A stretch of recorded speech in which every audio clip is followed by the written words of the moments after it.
Suatu ketika Ali radhiyallahu an ketika menjadi khalifah di Kufah,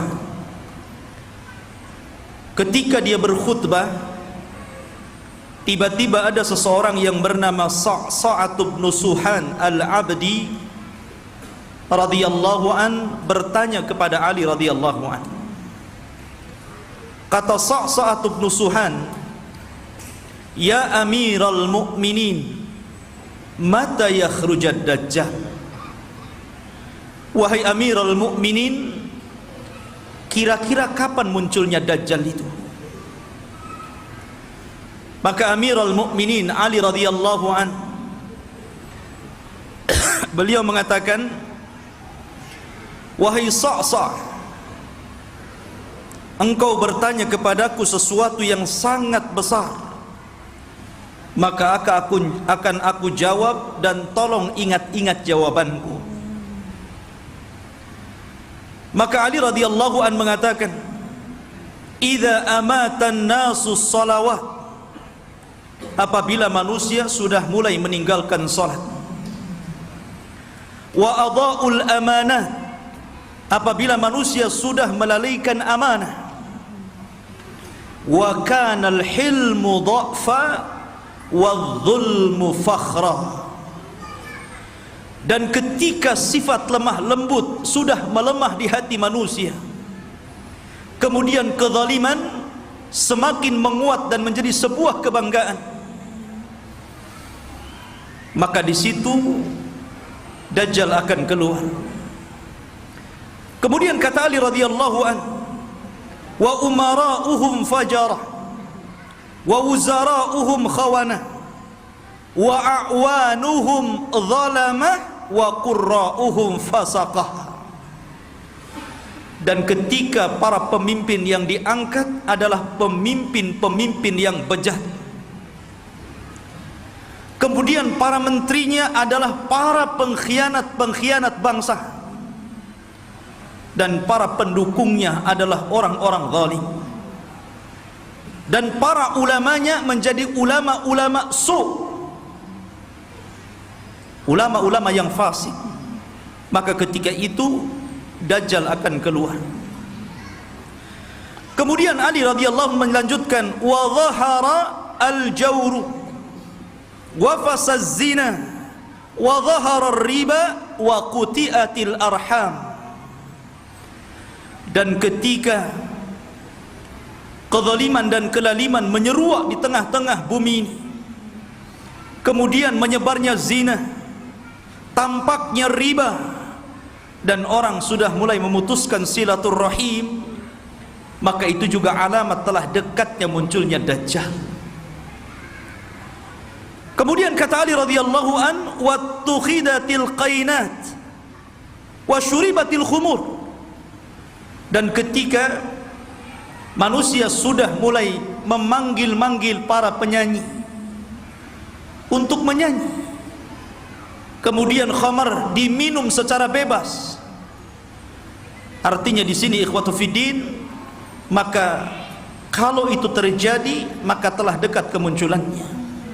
Dan hari ini kita lihat anak-anak kita dicuci otaknya oleh televisi-televisi, kemudian dibayangkan kalau dia ingin seperti selebritis fulan dan fulana, karena merasa bahwa kalau menjadi artis dan selebritis itu hidupnya senang. Kemudian kata Ali radhiyallahu an, "wa nuqidatil uhud wa dhuyyatil atamat wa tawanan nas fi salatil jamaah." Kemudian ketika manusia sudah mulai tidak peduli dengan janji, mereka khianati janji-janji, kemudian sudah lemah, orang lemah untuk melakukan qiyamul lail. Dan hari ini kita lihat ada orang ikhwatu fiddin, dia rela tidur di siang hari hanya untuk nonton bola dunia di malam hari. Bangun dia di malam hari, kopinya sampai 1 ember biar nggak tidur, dia rela seperti itu, ya. Kemudian Dan manusia sudah mulai lalai dan malas untuk solat di masjid, tentu bagi laki-laki. Padahal kata Ali radhiyallahu an, perhatikan, wa zakhraful masajid wa tawwalul manabir wa halul masahif. Padahal masjid pada hari ini kita saksikan hampir semua masjid itu tidak ada yang jelek, semua bagus, besar-besar, indah-indah. Tapi kemana orang-orang yang sholat di dalamnya? Kemudian menara tinggi-tinggi. Sampai sekarang mencari masjid, mengenali masjid itu lebih mudah dengan cara apa? Melihat menara. Oh, di sana ada masjid. Dari mana antum tahu? Tuh menaranya. Artinya orang dimudahkan untuk mencari dan melangkahkan ke masjid. Karena apa? Tidak disusahkan orang cari masjid, tapi orang malas ke masjid. Kemudian juga mereka mulai meninggalkan mushaf, padahal cetakan Al-Quran itu hampir setiap tahun dicetak, disebarkan di mana-mana. Quran itu tidak sulit untuk mendapatkannya, tapi orang malas membaca Al-Quran. Ada yang mengatakan nunggu Ramadan katanya, karena ada tadarus. Sampai Ramadan enggak juga baca Quran. Kemudian kata Ali radhiyallahu an, apabila ini sudah terjadi, maka dekatlah munculnya Dajjal. Kemudian Ali melanjutkan, wa akhadur rusha wa akalur riba wasta'malus sufaha wastakhaffu bid-dima. Ketika manusia sudah mulai mudah untuk memakan rasuah, sogok menyogok. Di negeri kita ini korupsi itu bukan hanya tingkat level atas saja, level bawah pun sama.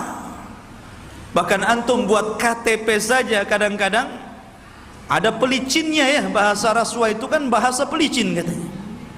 Kalau ingin licin pakai oli saja lah.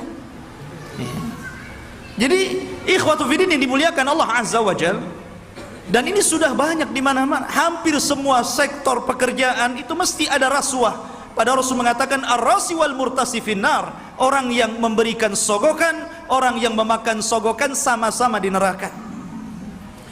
Wa akalur riba, dan orang sudah gemar memakan riba. Bahkan ada orang yang enggak mau kerja dengan cara menyimpan uangnya di bank-bank konvensional. Dia hanya makan bunganya saja. Bahkan riba di hari ini subhanallah luar biasa. Karena riba itu mudah didapati hampir di semua tempat. Di tiang listrik ada riba, di pohon pisang ada riba, di pagar-pagar orang ada riba, gitu kan. Silahkan pinjam dengan gadekan bunga kecil katanya. Jadi semua orang terlibat dengan riba.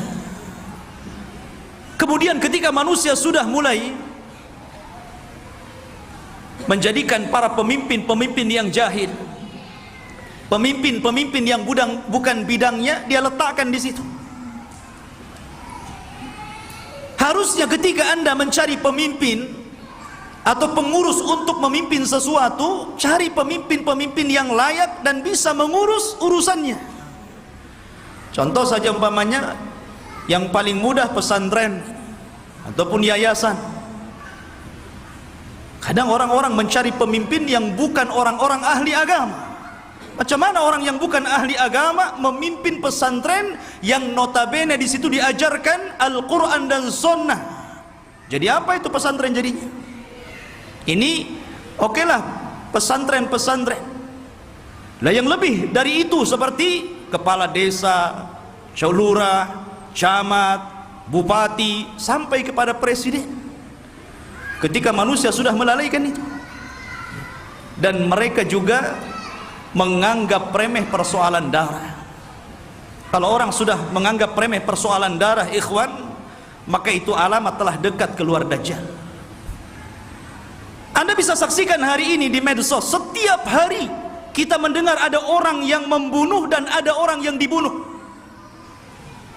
Sampai sering saya katakan, orang yang membunuh bingung kenapa bisa membunuh, orang yang dibunuh lebih bingung lagi, kenapa Anda membunuh saya?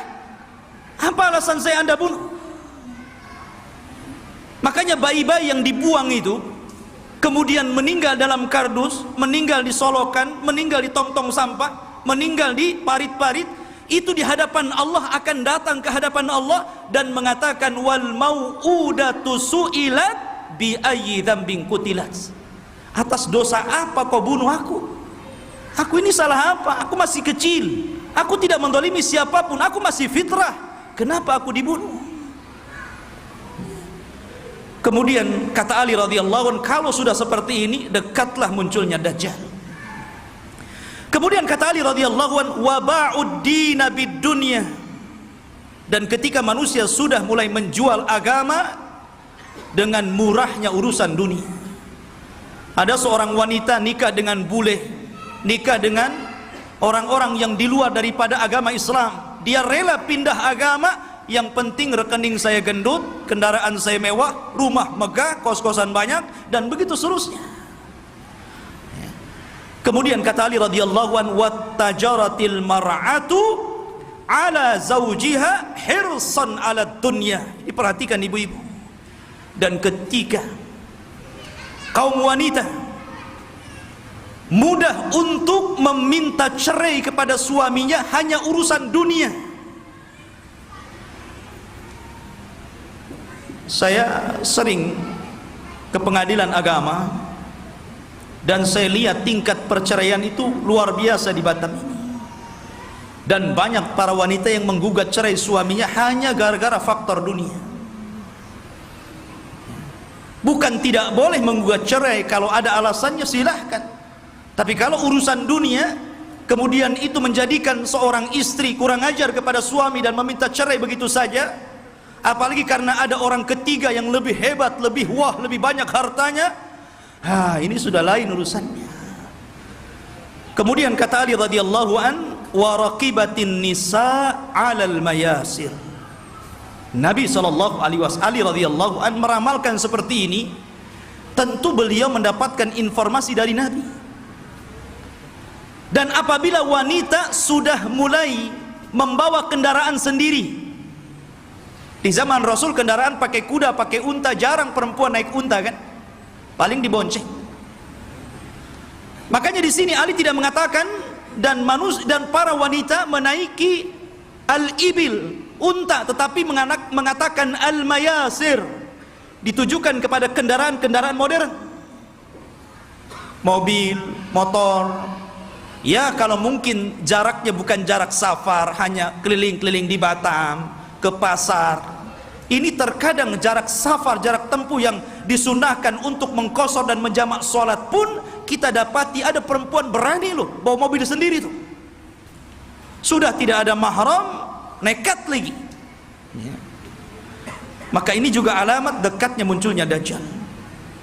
Kemudian kata Ali radhiyallahu watashabbahna nisa birrijal watashabbahar rijalu bin nisa. Ketika mulai perempuan meniru gaya laki-laki, dan ketika laki-laki sudah memakai atribut-atribut perempuan, maka ini pun telah dekat munculnya Dajjal. Kita saksikan hari ini. Kalau laki-laki cari levis ke pasar, habis tuh diborong perempuan. Kalau laki-laki cari celana jeans gitu kan, habis, nggak ada, diborong sama mbak-mbak katanya. Akhirnya laki-laki terpaksa beli rok, beli pakaian-pakaian perempuan. Artinya seperti ini kan. Anda bisa bayangkan tuh, pakaian laki-laki tapi pakai jilbab gitu kan, ketat, pakai lepis, pakai kaos, tapi jilbaban pula dia. Ya. Yang laki-lakinya parah lagi, anting-anting itu untuk perempuan dia letakkan tutup botol aqua di sini di kupingnya. Antum tahu? Anak itu lihat ada orang pakai anting-anting laki-laki itu, botol aqua di sini. Ya Allah, ini kan atribut perempuan, kenapa pula dipakai laki-laki? Bahkan yang lebih parah, apa yang disebut dengan LGBT itu sudah mulai melembaga loh di negeri kita ini. Mulai melembaga.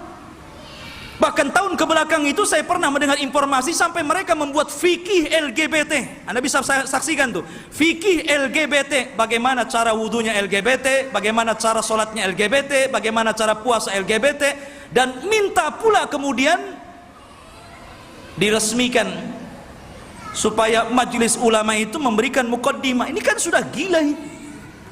Mereka nggak tahu bagaimana hukuman kaum Lut. Tidak ada hukuman yang lebih parah yang Allah kirimkan kepada mereka. Hati-hati. Di Batam aja banyak itu. Antum kalau keluar ke jalan-jalan, hati-hati kalau ada yang manggil tuh, bang LGBT. Ma'asyiral muslimin rahimani wa rahimakumullah.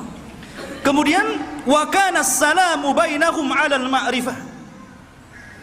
Ketika antum mengucapkan salam kepada orang yang antum kenal saja, yang antum enggak kenal enggak antum ucapkan salam.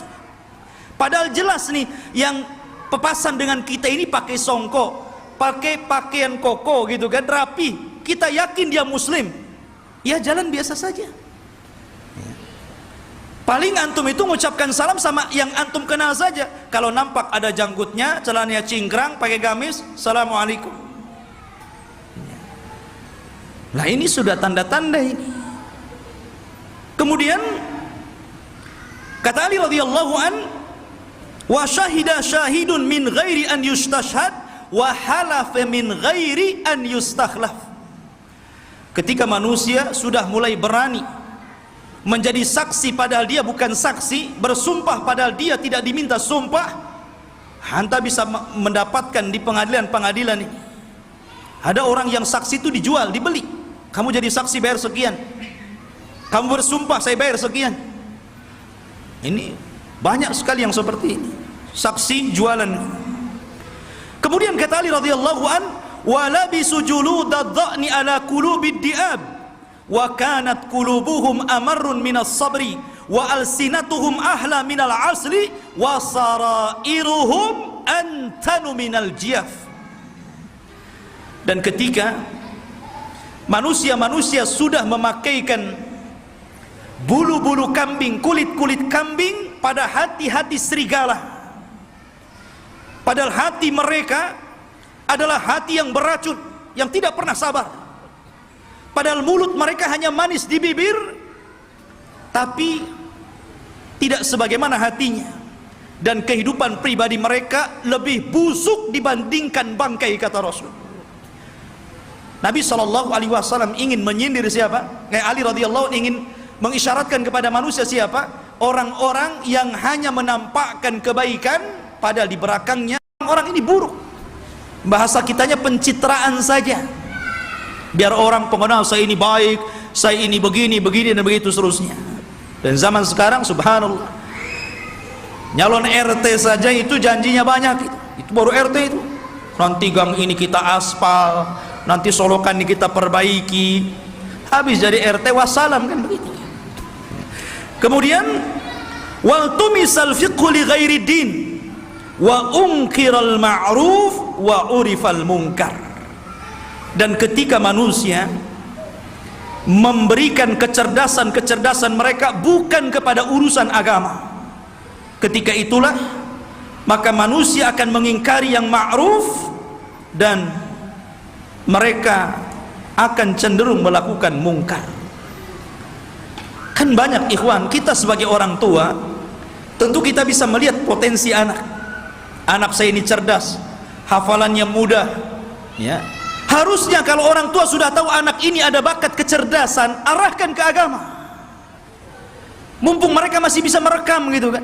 Kalau sudah tua, susah, ibarat menulis atau mengukir di atas lautan gitu kan, di atas air.